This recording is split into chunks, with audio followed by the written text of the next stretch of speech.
Hello दोस्तों, स्वागत है आपका डे 3 के साथ में। जो बच्चे सेकंड सेमेस्टर में हैं भाई, 15 दिनों की पूरी सीरीज है और इस बात की गारंटी है इंक्लूडिंग पेपर सॉल्व करवा के आपको देंगे।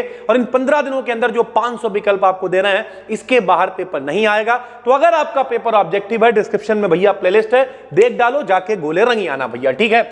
आज हम लोग जो टॉपिक्स पे बात करने वाले हैं वो रियलिटी ये है कि डीएनए और आरएनए से रिलेटेड है और वो क्वेश्चंस 20-25 हैं जो पेपर में आते ही आते हैं। पहला एक क्वेश्चन यहां पर हमने दे दिया है जो कि पिछली वीडियो में छूट गया था। At optimal temperature enzyme is. देखो भैया, जो एंजाइम होते हैं, एंजाइम क्या होते हैं भैया? एंजाइम प्रोटीन होते हैं जो क्या करते हैं, बहुत सारी क्रियाओं को कराते हैं भाई। जैसे हमें हंसी आ रही है, ठीक है, डोपामाइन एंजाइम है, ऑक्सीटोसिन है, इस तरीके के बहुत सारे एंजाइम है। किसी को देख के प्यार हो रहा है, सब एंजाइम ही तो हमारी बॉडी के अंदर करवा रहे हैं ना। तो ये जितने भी एंजाइम होते हैं जिस टेम्परेचर पे सबसे ज्यादा एक्टिव होते हैं उसे सक्रिय ताप कह देते हैं या फिर ऑप्टिमल टेम्परेचर कह देते हैं। सरल भाषा में बताएं तो ये सबसे ज्यादा भैया एक्टिव होते हैं 25 से 30 डिग्री सेंटीग्रेड पे। तो एंजाइम के लिए ऑप्टिमल टेम्परेचर 25 to 30 होता है। यानी सरल भाषा में कहें तो भैया एंजाइम जिस ताप पर सबसे ज्यादा एक्टिव होते हैं उसे ऑप्टिमल टेम्परेचर कहते हैं भाई, ठीक है। उसके बाद which one is not present in DNA. भैया डीएनए में कौन नहीं पाया जाता? तो यूरेसिल डीएनए में नहीं पाया जाता। बचपन से 9th क्लास से पढ़ाया जाता है। ये भैया डीएनए है और ये क्या है? आरएनए है। डीएनए क्या होता है भैया? डीएनए का मतलब deoxy ribo nucleic acid. RNA का मतलब क्या होता है? Ribo nucleic acid. ध्यान से समझना। इसका पूरा इसमें भैया कौन कौन से क्षार पाए जाते हैं? Adenine, guanine, thiamine, cytosine. Adenine, guanine, thiamine, cytosine. इसमें थायामीन की जगह पे क्या पाया जाता है? यूरेसिल पाया जाता है भाई, ठीक है। तो यानी सरल भाषा में कहें तो which one is not present, कौन नहीं पाया जाता डीएनए में? तो यूरेसिल नहीं पाया जाता। क्यों? क्योंकि adenine, guanine, thiamine, cytosine DNA के अंदर पाए जाते हैं। Nucleic acid is a polymer of. Nucleic acid किसके पॉलीमर है? दो शब्द हैं भाई, एक है पेप्टाइड, एक है न्यूक्लियोटाइड। जब भी कभी प्रोटीन की बात करेंगे तो पॉलीपेप्टाइड को हम लोग प्रोटीन कहेंगे और पॉली न्यूक्लियोटाइड को हम लोग न्यूक्लिक एसिड कहेंगे। यानी न्यूक्लियोटाइड जब आपस में मिलते चले जाते हैं तो वो क्या बनाते हैं? न्यूक्लिक एसिड यानी डीएनए और आरएनए बनाते हैं भाई, ठीक है। How many types of basis, कितने प्रकार के क्षार पाए जाते हैं प्रेजेंट इन न्यूक्लिक एसिड? नाभिक न्यूक्लिक एसिड ये जो डीएनए आरएनए हैं इनके अंदर कितने प्रकार के क्षार पाए जाते हैं? तो दो प्रकार के, प्यूरिन और पिरिमिडीन मेरे भाई, ठीक है, जिनमें यही सारे आ जाते हैं। नहीं, adenine, guanine, thiamine, cytosine, uracil, दो कैटेगरी में, प्यूरिन और पिरिमिडीन।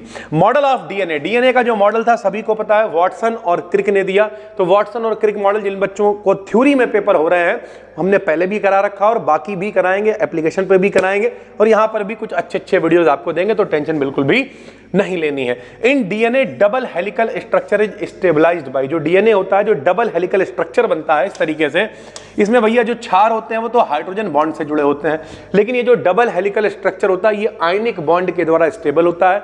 आयनिक बॉन्ड समझ रहे भैया? मेटालिक बॉन्ड, प्लस माइनस वाले बॉन्ड को आयनिक बॉन्ड कहते हैं भाई, ठीक है। Which is correct? तो क्या करेक्ट है? एडेनिन और ग्वानिन क्या है? प्यूरिन क्षार है। एडेनिन और ग्वानिन प्यूरिन क्षार है, बाकी जो बचे हुए हैं वो पिरिमिडीन क्षार होते हैं। Nucleic acids are composed of. भैया न्यूक्लिक एसिड किससे किससे बने होते हैं? तो शुगर यानी शर्करा से बने होते हैं, फास्फेट ग्रुप से बने होते हैं, प्यूरिन क्षार होगा या फिर पिरिमिडीन क्षार होगा। यानी तीन चीजें होती हैं, फास्फेट ग्रुप होता है, शर्करा होती है, जैसे डीएनए है तो डीऑक्सी राइबो शर्करा पाई जाती है, आरएनए है तो राइबो शर्करा पाई जाती है। तो शर्कराएं हैं, फास्फेट ग्रुप है, प्यूरिन है भैया, या पिरिमिडीन क्षार, इन दोनों में से कोई एक क्षार होंगे।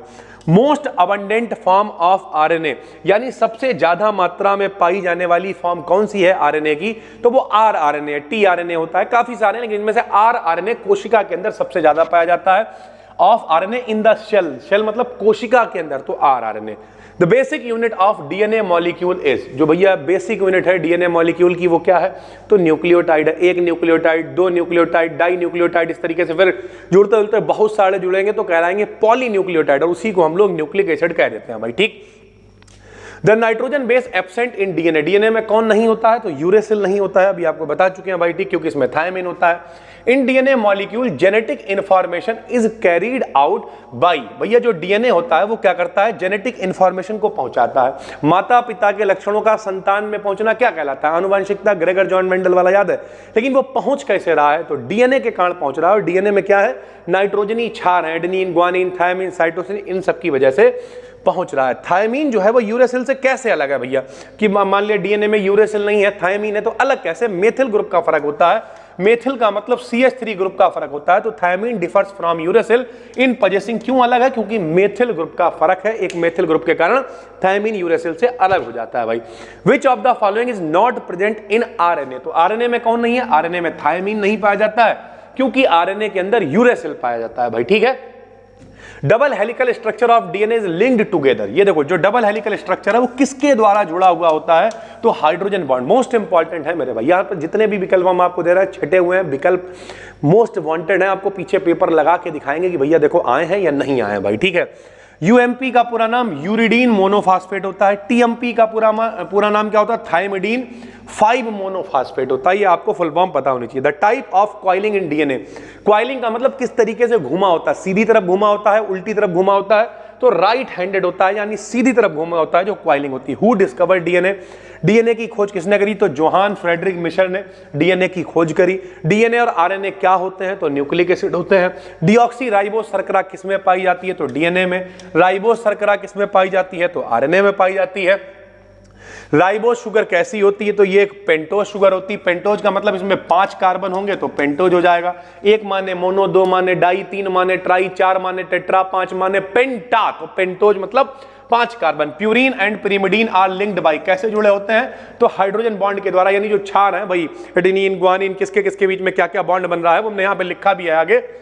मोनोमर ऑफ डीएनए, डीएनए का जो सबसे छोटा अणु है वो क्या होता है? तो विनाइल क्लोराइड होता है। Acid found in DNA and RNA, DNA और आरएनए के अंदर कौन सा एसिड पाया जाता है? तो फास्फेरिक एसिड पाया जाता है। Number of hydrogen bond between adenine and thymine, adenine यानी ए और टी, एडेनिन और थायमीन के बीच में कितने हाइड्रोजन बॉन्ड होते हैं? तो 2 होते हैं। Number of hydrogen bond between guanine and cytosine, तो जी और सी के बीच में कितने बॉन्ड होते हैं? 3 हाइड्रोजन बॉन्ड होते हैं मेरे भाई, ठीक है। मोस्ट इंपॉर्टेंट है, ये बॉन्ड वगैरह भी पूछे जाते हैं। ये वीडियो भैया कैसी लगी कमेंट करके जरूर बताना। हालांकि आज चेन्नई और मुंबई का मैच आ रहा है, सोच रहे हैं पब्लिक करें ना करें, फिर सोच रहे हैं चलो यार बच्चे मैच देखने के बाद में देख ही लेंगे, तो पब्लिक से हम कर देंगे। लेकिन ओवरऑल तीसरा ये दिन है, टोटल 15 दिनों की सीरीज। अगर आप पूरे 15 दिन तक सारे ऑब्जेक्टिव सही से पढ़ के जाते हो, हम आपको भरोसा दिला रहे हैं आप 75 में 75 गोले रंग के आओगे। फिर मिलते हैं, तब तक के लिए धन्यवाद। डिस्क्रिप्शन में आपको प्लेलिस्ट मिल जाएगी, सारी डिटेल मिल जाएगी, चेक कर लेना। थैंक यू भाई, धन्यवाद।